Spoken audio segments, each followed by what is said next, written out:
Hi friends, welcome back to నైజ్ వంటలండి. ఈరోజు మన స్పెషల్ రెసిపీ వచ్చేసి చికెన్ దమ్ బిర్యానీ. అది కూడా హైదరాబాదీ ఫ్లేవర్తో అండి. చాలా అంటే చాలా రుచిగా ఉంటుంది. ఈ బిర్యానీ ప్రిపరేషన్కి అయితే ఎక్కువ టైం కూడా పట్టదండి. చాలా తక్కువ టైంలో అది కూడా జ్యూసీగా చాలా టేస్టీగా ఎలా ప్రిపేర్ చేయాలో తెలుసుకుందాం. బాస్మతి రైస్ వచ్చేసి కేజీ తీసుకోవాలి. బ్రాండెడ్ బాస్మతి రైస్తో మనం బిర్యానీ కనుక ప్రిపేర్ చేసినట్లయితే ఫ్లేవర్ చాలా బాగుంటుందండి. టేస్ట్ కూడా చాలా చాలా బాగుంటుంది. దీన్ని కడిగేసి ముందే నానపెట్టేసుకోవాలి. ఇప్పుడు ఏం చేయాలంటే చికెన్ తీసుకోవాలి. కేజీ రైస్కి చికెన్ వచ్చేసి 800 గ్రామ్స్ నేను తీసుకున్నాను. ఇప్పుడు ఇందులోకి పెరుగు వచ్చేసి ఒక కప్పు నిండా తీసుకోవాలి.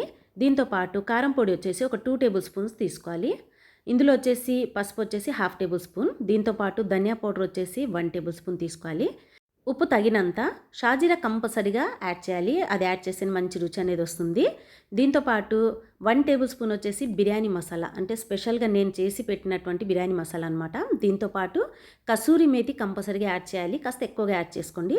ఇందులోనే కొత్తిమీర, పుదీనా తీసుకోవాలి. మనం బిర్యానీ ప్రిపేర్ చేసేటప్పుడు ఈ మసాలాను మొత్తం ఇలా చికెన్లో మనం ముందే కలిపి పెట్టుకున్నాం అనుకోండి, రుచి చాలా బాగుంటుందండి బిర్యానీకి. ముక్కలకి మసాలా మొత్తం చక్కగా పట్టేటట్టుగా ఈ విధంగా కలుపుకోవాలి. ఇక చూస్తున్నాను కదా, ఇలా కలుపుకోవాలి. మనం ఇందులోకి అల్లం వెల్లుల్లి పేస్ట్ తీసుకుంటాం కదండి. ఈ అల్లం వెల్లుల్లి పేస్ట్ ఫ్రెష్దే యాడ్ చేయాలి. అలా యాడ్ చేస్తేనే మంచి ఎరోమా, మంచి రుచి అనేది వస్తుంది. నేనైతే 3 టేబుల్ స్పూన్స్ యాడ్ చేస్తున్నాను. 800 గ్రామ్స్ అయినా మీరు చికెన్ తీసుకోవచ్చు కేజీ రైస్కి, లేకపోతే కేజీ రైస్కి కేజీ చికెన్ అయినా మీరు తీసుకోవచ్చు. ఇప్పుడు ఇందులోకి ఉల్లిపాయ ముక్కలు తీసుకోవాలి. ముందే ఈ ఉల్లిపాయ ముక్కల్ని ఫ్రై చేసి పెట్టుకోవాలి.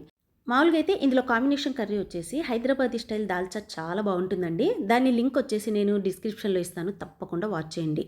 దీంతోపాటు bagara rice and khichdi recipe కూడా ఇస్తాను, అది కూడా ఒక్కసారి వాచ్ చేయండి.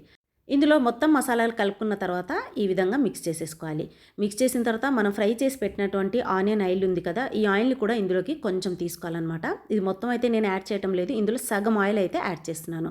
ఈ ఆయిల్ని కూడా ఇందులో తీసుకుంటే రుచి కొంచెం మనకి ఫ్లేవర్ అనేది డిఫరెంట్గా వస్తుంది. ఈ విధంగా కలిపినటువంటి చికెన్ ముక్కల్ని ఒక 15 to 20 మినిట్స్ కాస్త పక్కన పెట్టాలి. ఇప్పుడు ప్యాన్ తీసుకొని ఇందులో ఆయిల్ని కాస్త ఎక్కువగా యాడ్ చేసుకోండి. వేరుశనగ నూనెలో గనక మనం బిర్యానీ ప్రిపేర్ చేసినట్లయితే చాలా బాగా రుచి అనేది వస్తుందండి. నేను ఎప్పుడు బిర్యానీ స్పెషల్గా బగారా చేసినా ఇదే ఆయిల్ని యాడ్ చేస్తానన్నమాట. ఇప్పుడు ఈ నూనెలో బిర్యానీ స్పైసెస్ అన్నిటినీ కొంచెం మనం ఫ్రై చేసుకున్న తర్వాత ఈ ముక్కల్ని ఇందులోకి తీసేసుకోవాలి.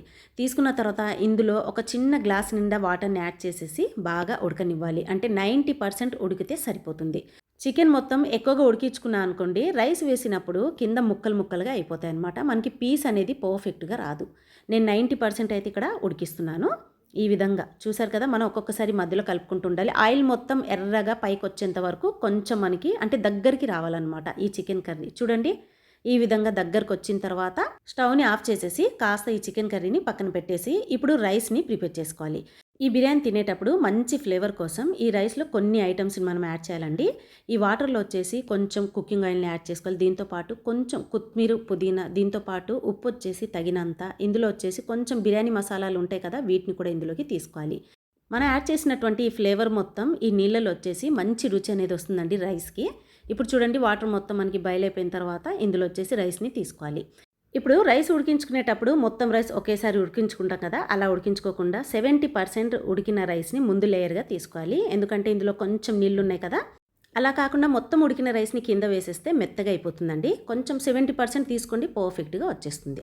ఈ విధంగా లేయర్స్ వేసి మనం బిర్యానీ ప్రిపేర్ చేయడం వల్ల మనకి రైస్ వచ్చేసి పర్ఫెక్ట్గా వస్తుందండి. అండ్ జ్యూసీగా కూడా వస్తుంది. కింద కొంచెం నేను వాటర్ ఎందుకు పెట్టానంటే, ఈ బిర్యానీ ఉడికిన తర్వాత కొంచెం మనకి జ్యూసీ లాగా ఉండాలి కదా, అందుకనేసి. ఇప్పుడు చూడండి, ఈ లేయర్స్ మొత్తం అంటే పైన ఉన్నటువంటి లేయర్ వచ్చేసి 90% ఉడికిన రైస్ని వేసుకుంటే సరిపోతుంది. ఇప్పుడు కంప్లీట్గా ఈ రైస్ మొత్తం లేయర్స్ వేసేసిన తర్వాత పైన కొంచెం కొత్తిమీర, పుదీనా, దీంతోపాటు ఫుడ్ కలర్ ఏదైనా తీసుకోవచ్చు. ఈ విధంగా తీసుకున్న తర్వాత దీని మీద కొంచెం ఫ్రైడ్ ఆనియన్స్ కూడా వేసుకోవాలి, రుచి బాగుంటుంది. అంటే కొన్ని మనం తీసి పక్కన పెట్టుకోవాలి ఫ్రైడ్ ఆనియన్స్ని. ఇప్పుడు దీని మీద పైన మూత పెట్టేసి ఏదైనా బరుగున్నది పెట్టాలన్నమాట. అది కూడా డైరెక్ట్గా స్టవ్ మీద పెట్టి కుక్ చేయొద్దు. అలా చేస్తే కింద మాడిపోతుంది, బిర్యానీ వచ్చేసి పర్ఫెక్ట్గా రాదు. కింద ఏదైనా పెనం పెట్టాలన్నమాట. పెనం పెట్టేసిన తర్వాత లో ఫ్లేమ్ మీద పెట్టేసామనుకోండి, ఒక 20 మినిట్స్లో బిర్యానీ పర్ఫెక్ట్గా మనకి రెడీ అయిపోతుంది.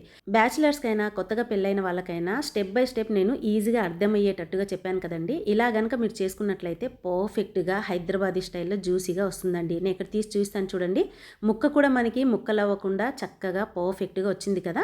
నేను చెప్పిన విధంగా ఇలా అయితే మీరు తప్పకుండా ట్రై చేయండి, పర్ఫెక్ట్గా వచ్చేస్తుంది.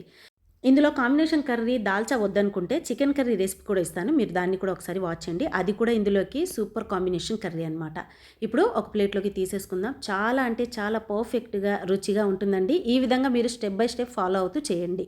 రుచి మాత్రం అద్రిపోవాల్సిందే అండి. మరి ఈ వీడియో నచ్చినట్లయితే తప్పకుండా కామెంట్ చేసి లైక్ చేయడం మాత్రం అస్సలు మర్చిపోకండి. Thank you friends.